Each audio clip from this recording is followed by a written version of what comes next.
Yelneth had worked as a senior cartographer for the Galactic Concordance for 47 cycles. She had mapped over 2,000 star systems. She had discovered 17 habitable worlds. She had seen wonders that most beings could only dream about. But nothing in her long career had prepared her for what she saw on her screen that morning. The automated probe called Whisper 7 had returned from its survey mission. It had traveled to a small yellow star in a quiet corner of the galaxy. Nobody expected anything special from this system. It was far from the major trade routes. It was far from any known civilization. It was, by all accounts, completely ordinary. Yelneth opened the probe's data files and began her routine analysis. The star was stable. Good.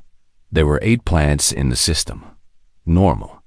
The third planet from the star appeared to be in the habitable zone. Interesting. She pulled up the detailed scans. The first warning appeared on her screen. Then another. Then another. Within seconds, her entire display was covered in red alert symbols. Yelneth felt her 2 hearts begin to beat faster. In all her years of work, she had never seen so many warnings at once. She read through the data slowly, her 4-fingered hands trembling slightly. The planet had a gravity of 1.0 galactic standard units. This was almost 40% higher than the average habitable world in the Concordance. Most species would find it difficult to even stand on such a world. Their bones would ache. Their organs would be under constant strain. The atmosphere was even worse. It contained a gas called oxygen at a concentration of 21%. Oxygen was highly reactive. It caused fires. It caused rust. It caused cells to break down over time. Most species considered oxygen to be a dangerous industrial chemical. The idea of breathing it seemed insane. But there was more. The planet had constant seismic activity. The ground itself was unstable. Giant sections of the surface moved and crashed into each other, creating mountains and causing devastating earthquakes. The planet also had volcanic activity. Mountains of fire that could bury entire cities in hot rock ash. The weather systems were equally terrifying. Massive storms swept across the surface. These storms contained electrical discharges powerful enough to kill most known species instantly. The beings of the Concordance called this phenomenon sky fire. On this planet, it happened thousands of times every single day. The magnetic field of the planet fluctuated in strange patterns. It provided some protection from the radiation of the star, but not enough.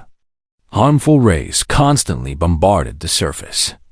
Any being exposed to this radiation for extended periods would become sick. Yelneth leaned back in her chair. According to the classification system used by the Concordance, this planet was a Class 12 Deathworld. This was the highest possible danger rating. The system had only been used 3 times in recorded history. Those worlds were empty, lifeless, dead rocks floating in space. But this world was different. The probe had detected radio signals. They were organized. They followed patterns. They carried information. Someone was broadcasting them. Someone intelligent. Yelneth ran the analysis again. The results were the same. She ran it a 3rd time. No change. The data was clear. There was intelligent life on this death world. She stood up from her chair and walked to the window of her office. Outside, the great city of the Concordance capital stretched to the horizon. Gentle purple light from their calm star filled the sky. The air was perfectly controlled. The temperature never varied. Everything was safe. Everything was comfortable. Everything was comfortable. Somewhere out there, on a planet that should be uninhabitable, beings had built a civilization. Yelneth returned to her desk and opened a new file. Her fingers moved across the input panel as she began to write her report. She chose her words carefully. This information would go directly to the High Council. It would change everything. She wrote about the probe's findings. She described the hostile environment.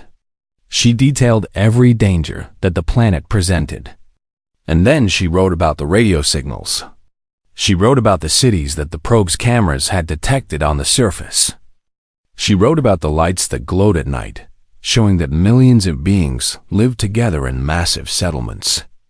The report took her 3 hours to complete. When she finished, she added a special designation to the file. It was a code that had not been used in over 3,000 cycles. The code activated First Contact Protocol with a special warning. Extreme caution advised. She sent the report and waited.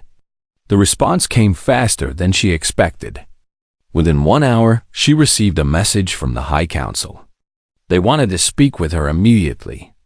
A transport would arrive at her office within minutes. As Yelneth gathered her things, she looked at the image of the planet on her screen one more time. It was a beautiful world in its own terrifying way. Blue oceans covered most of its surface. White clouds swirled in complex patterns. Green and brown landmasses spread across the globe. The beings who lived there had named it Earth. The transport arrived, and Yelneth was taken to the High Council chamber. She had never been inside this room before. It was vast. 12 council members sat in a semicircle, representing the 12 founding species of the Concordance. They were old. They were wise. They had seen many things, but they had never seen anything like this. Yelneth presented her findings. She showed them the data. She played the radio signals.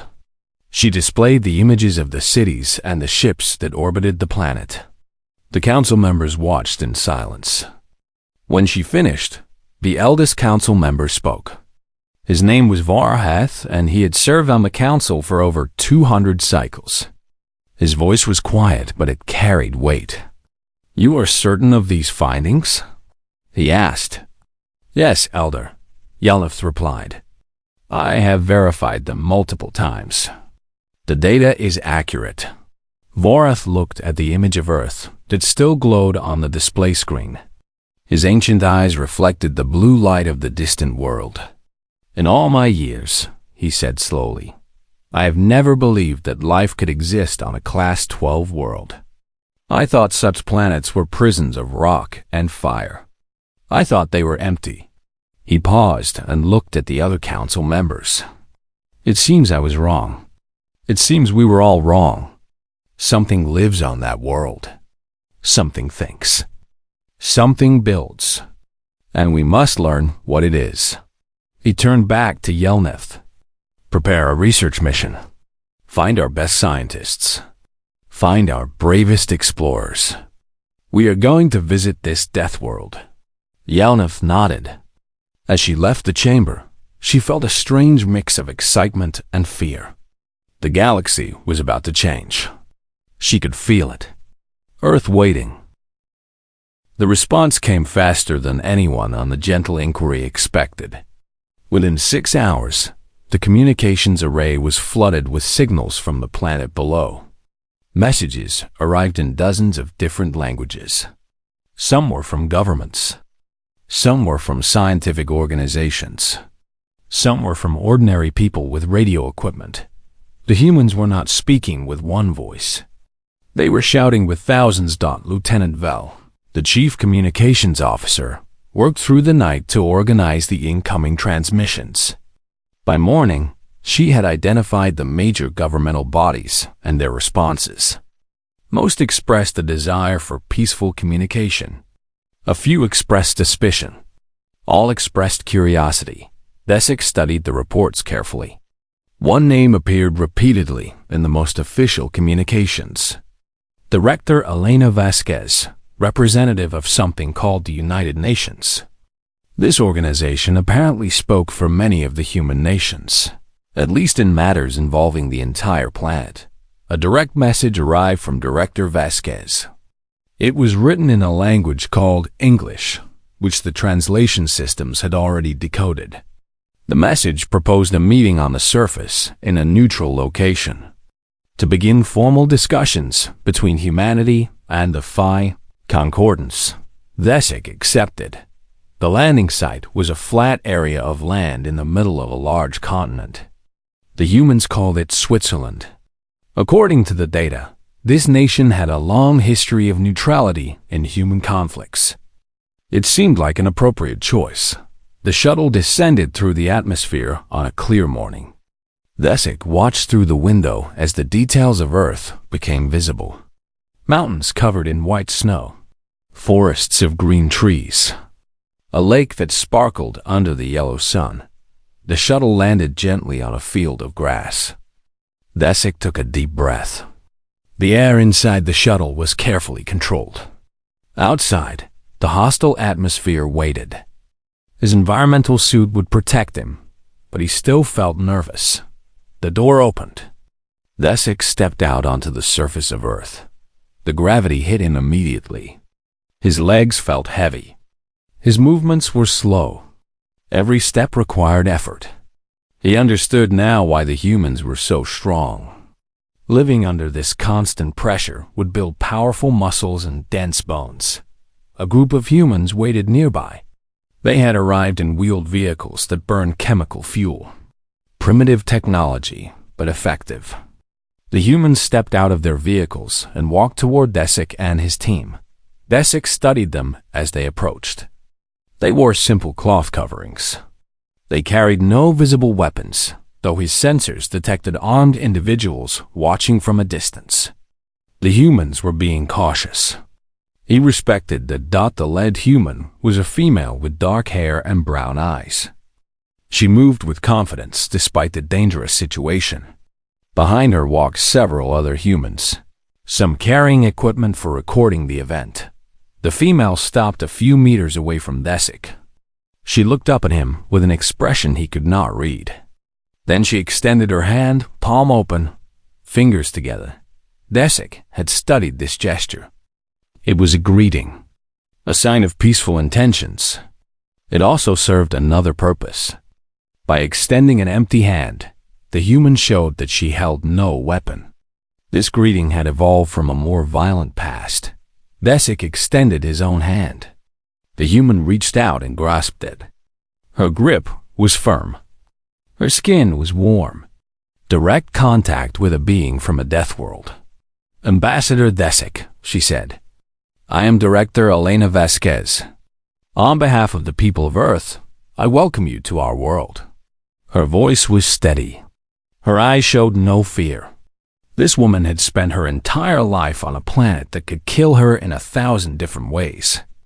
Meeting an alien visitor was probably not the most frightening thing she had ever experienced. "Director Vasquez," Desik replied through his translator. "On behalf of the Galactic Concordance, I thank you for this welcome. We come in friendship and hope." The formalities continued. Introductions were made. Translators were tested. Eventually, the two groups moved to a nearby building that had been prepared for the meeting. Inside, they sat across from each other at a long table. Humans on one side, Concordance representatives on the other. The conversation began. The humans had many questions. They wanted to know about the galaxy. They wanted to know about other species. They wanted to know about technology and travel and trade. Their curiosity was endless. Desik answered what he could. He explained about the Concordance. He described the hundreds of species that lived together in peace. He talked about the great achievements of galactic civilization. Then the humans asked a question that made Desik pause. "Why did it take you so long to find us?" Desik looked at Director Vasquez. He considered how to answer. "Your world is classified as a death world," he said carefully. "Class 12, the highest danger rating. We did not expect to find intelligent life here. We did not expect to find any life at all." The humans exchanged glances. A young man with glasses leaned forward. "A death world? You think Earth is dangerous?" "It is dangerous," Desik confirmed. "The gravity is crushing. The atmosphere is corrosive. The weather systems are violent. The geological activity is unstable. By every measure we use, your planet is hostile to life." The room was quiet for a moment. Then Director Vasquez did something unexpected. She laughed odd. It was not a mocking laugh. It was genuine amusement. The other humans joined her. They laughed together, shaking their heads. Desic did not understand. "I have said something funny?"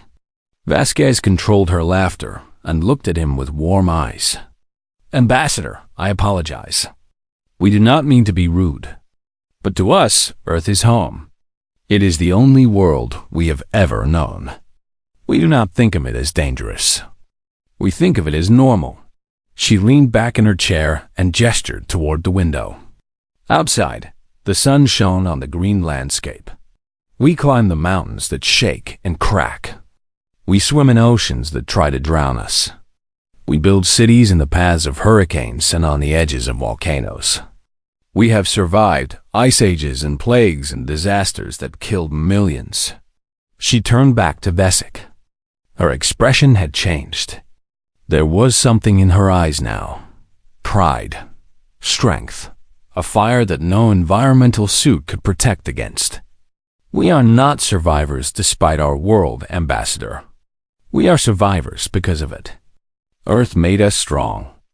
Earth made us adaptable. Earth taught us that nothing worth having comes without struggle." Desic felt something shift inside him. An understanding. A recognition. He had read the data. He had watched the transmissions. But sitting here, looking into the eyes of this human woman, he finally understood what humans truly were. They were not victims of their harsh world. They were its children. Every challenge Earth had thrown at them had made them stronger. Every disaster had taught them to rebuild. Every obstacle had driven them to innovate. The galaxy was filled with species that had evolved on gentle worlds. Worlds with low gravity and stable weather and calm environments. Those species had become comfortable, safe, soft. Humans had no such luxury. Their world was a constant battle. And they had won. Desic looked at Director Vasquez with new eyes. This woman, this seemingly fragile creature made of soft tissue and brittle bone, was the product of billions of years of survival on a world that tried to kill her ancestors. Every single day, she smiled at him again. It was a friendly smile. A welcoming smile. It was also the smile of a predator. "Ambassador," she said, "we have so much to learn from each other. I hope this is the beginning of a long friendship." Desic nodded slowly. "I hope so too, Director." But in the back of his mind, a new thought was forming. The galaxy needed to know about these humans. Not because they were a threat, but because they were something the galaxy had never seen before. They were something new, something powerful, something that would change everything. The meeting continued late into the evening. By the time Desic returned to his shuttle, he had much to think about. Earth turned beneath the stars, blue and beautiful and deadly, and humanity looked up at those stars, ready to reach for them. The research vessel Gentle Inquiry arrived in the Earth system after a journey of 42 days. It was one of the finest ships in the Concordance fleet. Its crew included the best scientists, linguists, and diplomats that the Council could gather. Leading them was Ambassador Desic, a tall and slender Valorian known throughout the galaxy for his calm mind and steady nerves. Desic stood at the observation window as the ship approached the third planet. He had studied all the data. He had read every report. But seeing the world with his own eyes was something different entirely. The planet glowed like a jewel against the black emptiness of space. Massive storms swirled across its surface. Lightning flashed in the clouds. Even from orbit, he could sense the raw power of this world. "Bring us into a stable orbit," he commanded. "High altitude. I want a full sensor sweep before we do anything else." The ship settled into position above the planet. For the next 6 standard months, they watched. They recorded. They learned Dr. Kethri was the lead xenobiologist on the mission. She had studied alien life forms for her entire career. She had seen creatures that lived in the hearts of dying stars. She had examined beings made of pure crystal. Nothing had prepared her for humans. "They are impossible," she said during one of the daily briefings. Her bioluminescent patches flickered with stress as she spoke. Everything about them should not work. And yet it does. She pulled up an image of a human body on the display screen. "They are endoskeletal," she explained. "Their bones are inside their bodies, surrounded by soft tissue. This makes them vulnerable to physical damage. A simple fall can break them. A sharp object can pierce them easily." She changed the image to show the human respiratory system. They breathe the oxygen atmosphere directly into their bodies. This gas is constantly attacking their cells. It causes damage at the molecular level. Their bodies are literally rusting from the inside, every moment of every day. A young technician raised his hand. "Then how do they survive?" Kethri smiled, but there was no humor in it. "They have internal repair systems that work constantly. Their cells divide and replace damaged tissue. They have a defense network inside their bodies that fights off microscopic invaders. Millions of tiny battles happen inside each human every single day." She paused and looked around the room. "And here is the truly terrifying part. When these defense systems encounter a threat they have never seen before, they learn. They adapt. They become stronger. Every disease that fails to kill a human makes their species more resilient." Desik listened carefully. The more he learned about humans, the more he respected them, and the more he feared what they might become. The observation team continued their work. They intercepted radio and video transmissions from the surface. They learned the human languages.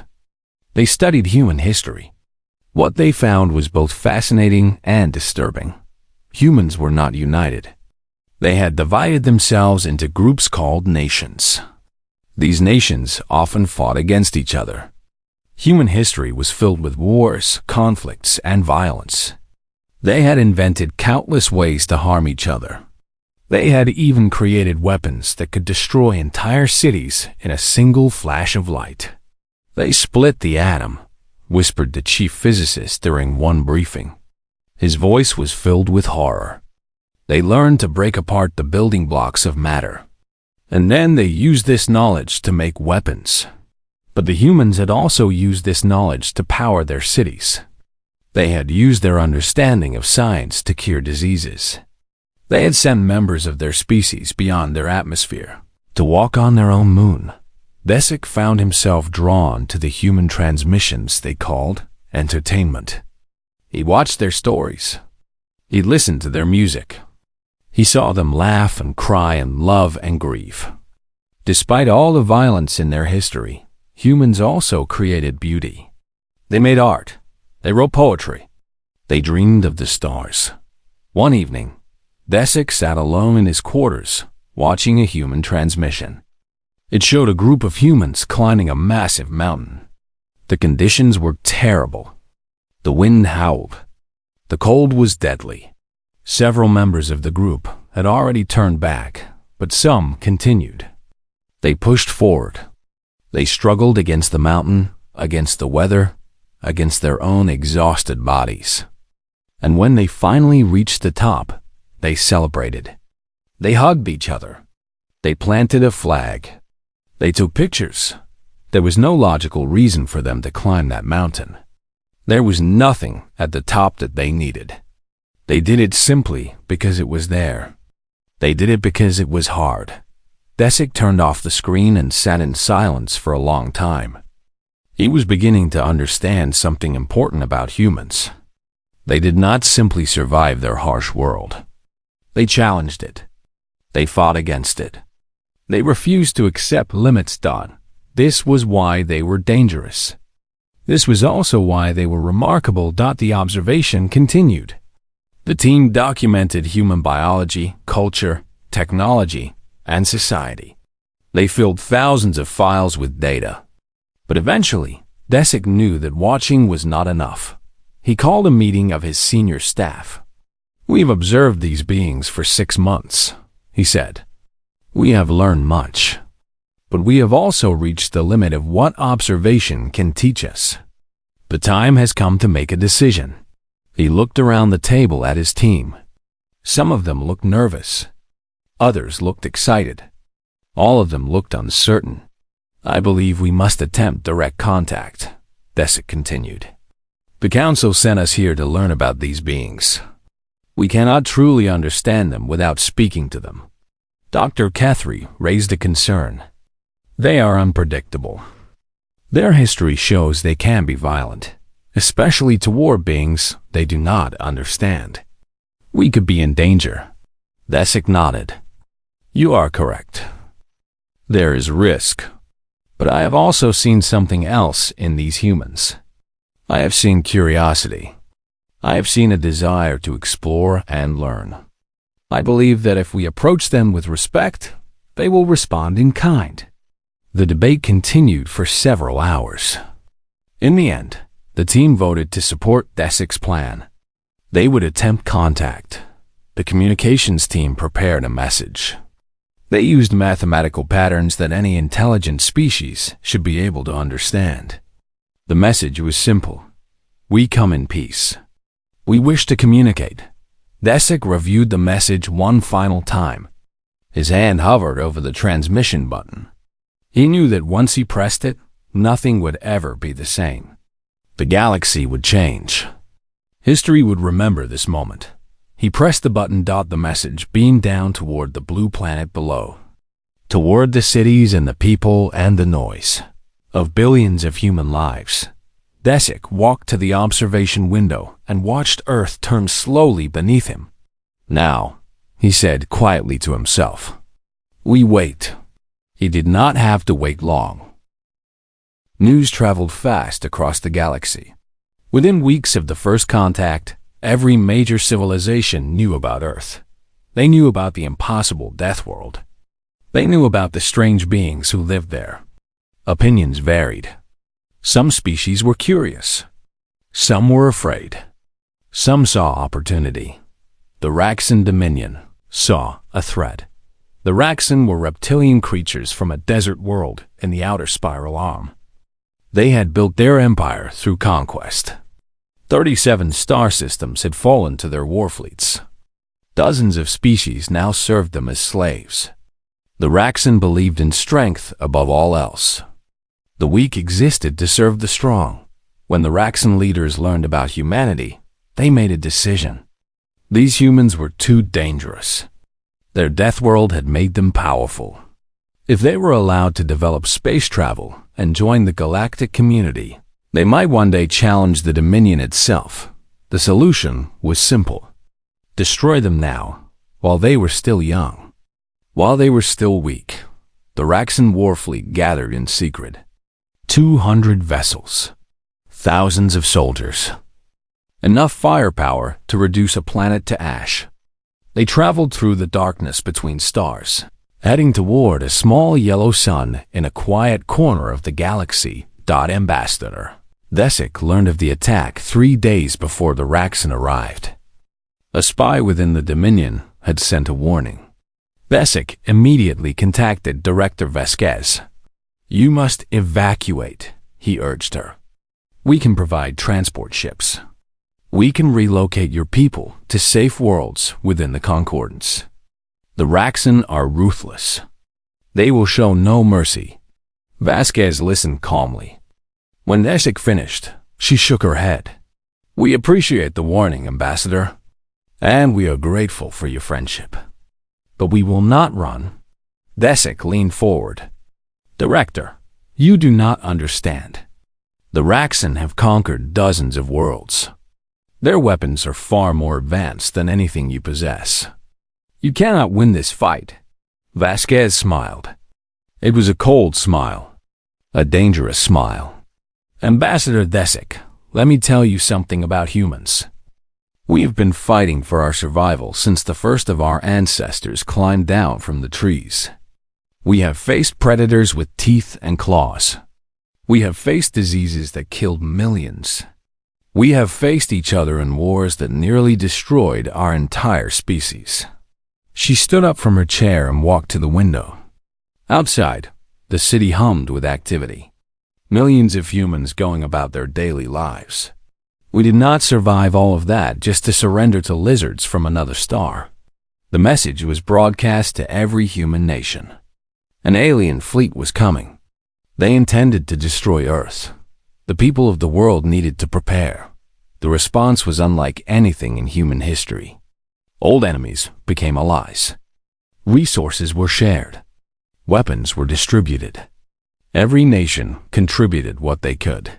For the first time, humanity stood truly united.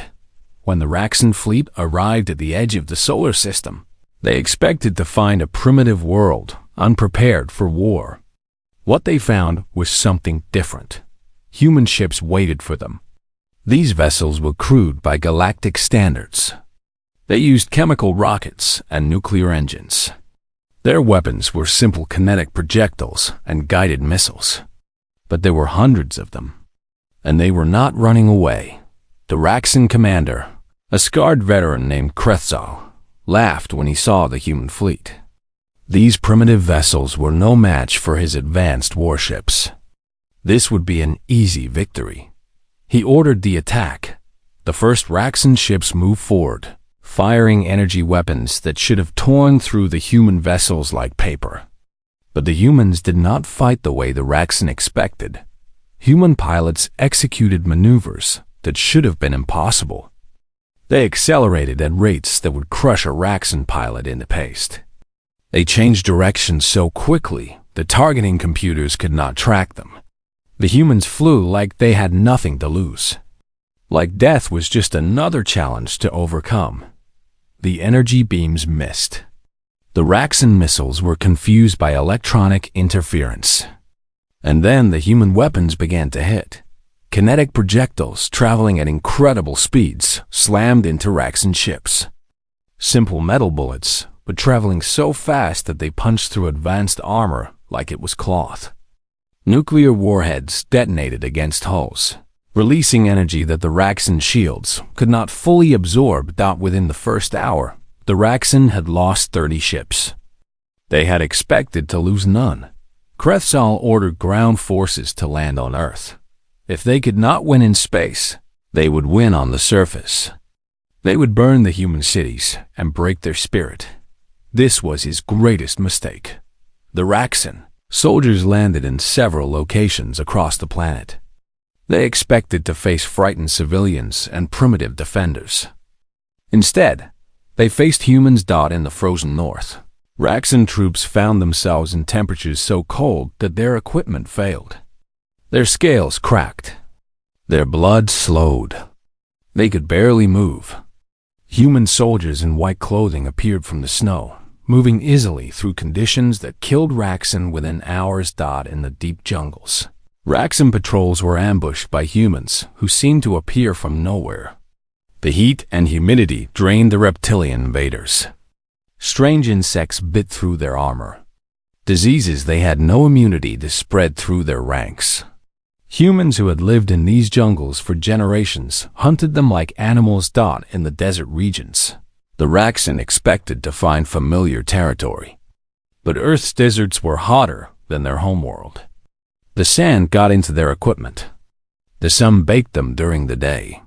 And at night, human fighters attacked their camps with weapons that turned darkness into death. The humans did not just defend. They attacked. They counterattacked. They pursued retreating Raxan forces and destroyed them. They captured prisoners and demanded surrender. They fought with a ferocity that the Raxan had never encountered, because this was what humans did. They had spent their entire history fighting each other. They had invented tactics and strategies over thousands of years of warfare. Every mistake had been learned from. Every weakness had been eliminated. Human warfare was an art form perfected through countless generations of bloodshed. The Raxan were conquerors. They had defeated many species, but they had never faced anything like this. By the 6th hour of the battle, the Raxan fleet was in full retreat. They had lost 60 vessels in space. Their ground forces were dead, captured, or fleeing. The mighty Dominion had been humiliated by a species that had never traveled beyond their own moon. Commander Krutzil stared at the blue planet growing smaller in his view screen. His remaining ships limped toward home, damaged and demoralized. "What are they?" whispered one of his officers. Krutzil did not answer. He had no answer. The Raxan had conquered dozens of worlds. They had faced many enemies. None had fought like the humans. None had been so relentless, so adaptable, so utterly unwilling to accept defeat. On Earth, the celebration was muted.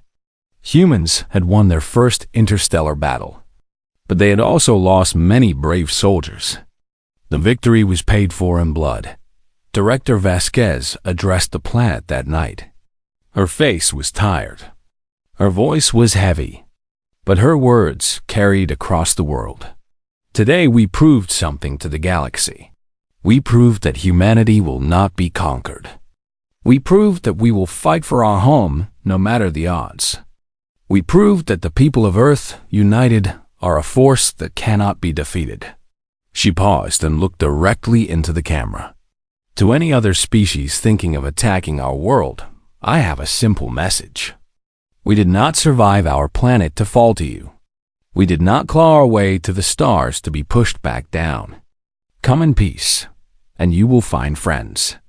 Come in war, and you will find out why Earth is called a Deathworld. The transmission ended. Across the galaxy, billions of beings watched in silence. The Concordance Council met in emergency session. The Raxan Dominion began to collapse from within. And on dozens of worlds, species who had never known humans began to speak their name with a new emotion: respect. 10 years passed since the battle that changed everything. The galaxy had transformed in ways that nobody could have predicted. The Raxan Dominion was no more. After their defeat at Earth, rebellion spread through their conquered territories like fire through dry grass. The species they had enslaved rose up. The systems they had controlled broke free. Within 5 years, the once mighty empire had collapsed into dozens of smaller states, too busy fighting each other to threaten anyone else. The Galactic Concordance had changed as well. 3 seats on the High Council now belonged to human representatives. Their voices carried weight in discussions about war and peace, trade and diplomacy. Many older species were uncomfortable with this rapid rise. Others welcomed it. Ambassador Thesic had retired from active service, but he remained involved in human affairs. He had written extensively about his experiences during first contact. His works were studied in universities across the Concordance. Young beings of many species read his words and dreamed of visiting the famous Deathworld. He stood now at the great window of the orbital station called Unity, watching Earth turn slowly below. The planet was busier than ever. Ships came and went constantly. New space elevators lifted cargo from the surface. A ring of stations and habitats was beginning to form around the world. A human woman walked up beside him. Her name was Dr. Sarah Chun. She was a physician who had helped develop new treatments that combined human medical knowledge with galactic technology. "It is remarkable," Thesic said quietly. "When I first saw your world from orbit, I could not imagine that life existed here. Now I cannot imagine the galaxy without you." Dr. Chun smiled. She was used to such comments from aliens. Humans had become celebrities throughout the Concordance. Their reputation had grown far beyond their military victory. "We just do what we have always done," she said. "We adapt. We learn. We keep moving forward." It was true. In the years since first contact, humans had proven themselves in many ways beyond warfare. Human doctors worked in hospitals across the Concordance. Their medical knowledge was surprisingly advanced for such a young species. They had spent centuries fighting diseases that would have destroyed other civilizations. They had developed vaccines, antibiotics, surgical techniques, and treatments for conditions that alien doctors had never encountered. The human immune system itself was a marvel. Xenobiologists spent years studying how it worked, hoping to apply its principles to other species. Human engineers built things that others said were impossible. They designed space stations that could withstand conditions that would destroy concordant structures. They created vehicles that operated in extreme environments. Their approach to problems was different from other species. When faced with an obstacle, they did not look for ways around it. They went through it. Human artists created works that moved beings across the galaxy. Their music was strange and powerful. Their stories spoke of struggle and hope and love and loss. Other species had art, but human art had something different. It had passion. It had intensity. It came from a species that had learned to find beauty in a world that constantly tried to kill them. And human explorers went everywhere. They volunteered for missions that other species refused. They traveled to worlds with crushing gravity and toxic atmospheres. They dove into gas giants and climbed impossible mountains on distant moons. They pushed the boundaries of what was possible, simply because the boundaries existed. Some called them reckless. Some called them insane. But everyone called them effective. Desek had watched all of this unfold with a mixture of pride and concern. He had been the one who first recommended contact with humans. He felt responsible for what had followed. "Do you ever regret it?" Dr. Chun asked, as if reading his thoughts. "Introducing us to the galaxy?" Desek considered the question carefully. "I have thought about this many times. The galaxy was stable before we found Earth. Peaceful, comfortable, perhaps too comfortable." He turned to look at the human woman. Her eyes were bright with intelligence and curiosity. Like all humans, she seemed incapable of sitting still. Even in this quiet moment, she was thinking, planning, looking for problems to solve. "Your species has disturbed that comfort," Desek continued. "You have forced other beings to question themselves, to examine their beliefs, to consider whether safety is worth more than growth."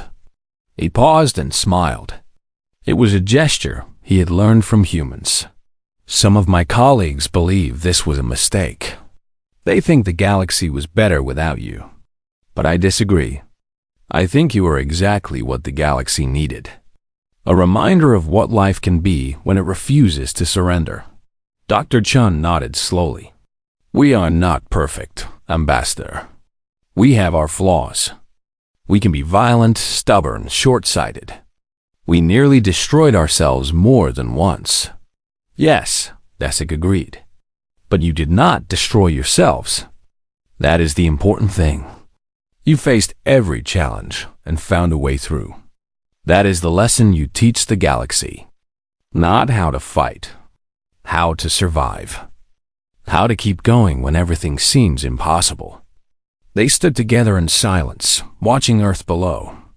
The planet was beautiful in the starlight. Blue oceans and white clouds and the bright lights of cities visible on the night side. On the surface, children were going to school. Scientists were conducting experiments. Artists were creating new works. Farmers were growing food. Builders were constructing new structures. Millions of ordinary people were living ordinary lives, unaware that beings on distant worlds spoke their species' name with wonder. And in launch facilities around the planet, new ships were being prepared. Vessels that would carry humans to distant stars. To worlds no human had ever seen. To challenges no human had ever faced. Because that was what humans did. They reached for the next horizon. They climbed the next mountain. They asked what was beyond the next star. Earth had made them this way. Billions of years of struggle had forged them into something unique. A species that did not simply accept their environment, but shaped it. A species that turned obstacles into opportunities. A species that refused to be limited by anything except their own imagination. The galaxy had detected Earth. They had found a Deathworld, expecting nothing but danger. Instead, they found humanity. A young species with old souls. Fierce warriors and gentle healers. Brilliant scientists and passionate artists. Dreamers and builders and explorers. They found hope. Bessic turned away from the window and walked toward the meeting hall. There was work to do. A new expedition was being planned to explore uncharted regions beyond the spiral arm. Humans, naturally, had volunteered to lead it. Behind him, Earth continued to turn. The same planet that had nearly killed the first life that crawled onto its shores. The same planet that had thrown ice ages and meteors and plagues at its children. The same planet that had never stopped testing those who dared to call it home. And now those children looked up at the stars. Not with fear, not with doubt, but with the same stubborn determination that had carried them through every challenge their world had ever created. The galaxy was vast and full of wonders, full of dangers, full of mysteries waiting to be solved. Humanity was ready. They had survived Earth. They could survive anything.